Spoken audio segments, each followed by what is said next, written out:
What is up, everyone? I hope you're all doing well today. JD here with another everyday carry video. Today I am going to be doing something a little bit different. This isn't an unboxing or a knife review. I have a bit of a dilemma, and if you see what's in front of your screen, you might have an idea of what that could be. I have entirely too many of the natural G10 colored knives, also known as the Jade G10 knives, here in front of you. I have the Baby Shaman, aka the Little Native, which was a Blade HQ exclusive with the M4 coated blade. And another Blade HQ exclusive is the Spyderco Smock with the coated M4 blade and the Jade G10 knife scales. Then Flytanium released these Jade G10 contoured scales for the Paramilitary 2 and, well, that's not going to work, is it? Here we go. We'll just lay it right there so you can get a really good look at it. Look how shiny that satin blade is. And they also, sorry, I was cutting down some boxes earlier and there's some cardboard still out here. They have the, or they came out with the, soon thereafter, they came out with the Jade G10 contoured scales for the Benchmade products. So I have two set of Flytanium scales for two knives that I love very much. Then I picked up the Kiwi as a little bit of a fifth pocket carry to open packages with.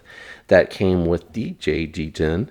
And lastly, one of my favorite knives that I think is very underrated is the Civivi Imperium with the coated Nitro V steel. You're not going to be able to see that. It's so far down in that groove. But the coated Nitro V steel. So, way too many Jade G10 knives. So, what am I going to do about this? I'm definitely not getting rid of any of these because I love the way that this really, especially on the Bugout, if you have the Grivory scales, these G10 scales, these contoured scales add very little girth and make it feel much more premium because it improves the ergonomics and the strength. It feels more rigid.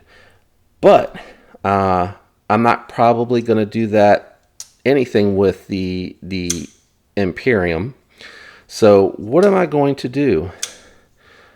I guess, I need a volunteer. I volunteer as tribute. I need someone from this group to volunteer for a RIT die. It's been a little while since I've done one. Yeah, I think it's going to be this guy here.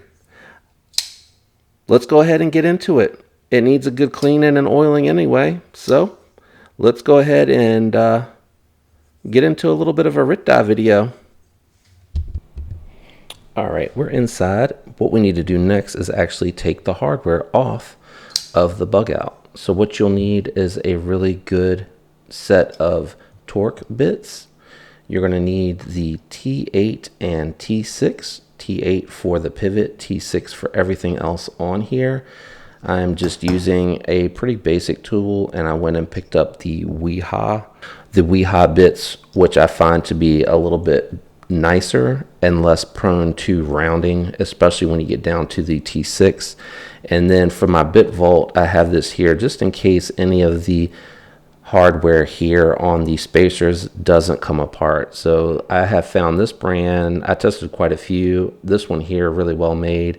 The coating does come off, but the actual spindle itself is in really good shape. So I keep this just in case I need that, in case one of these on the barrel just kind of spin freely. So we'll go ahead and get started. Just in case you're wondering, the only reason that you have to remove the pocket clip on the Bugout is because you actually need to access that pivot that's in the back there.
so we got everything clean. Let's head over and actually start dyeing this thing. So today I'm going to be using the Racing Red by Rit Dye for this particular mix.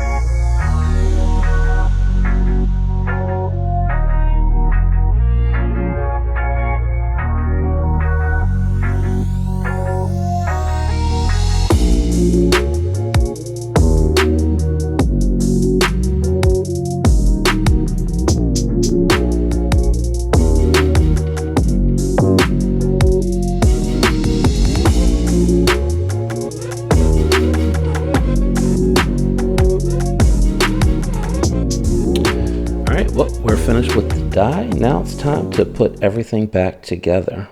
Make sure that you have everything nice and clean.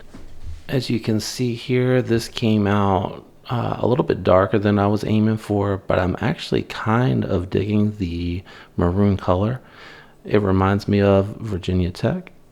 I might end up going to try to find the orange thumb studs. I don't know if Benchmade makes them available or not.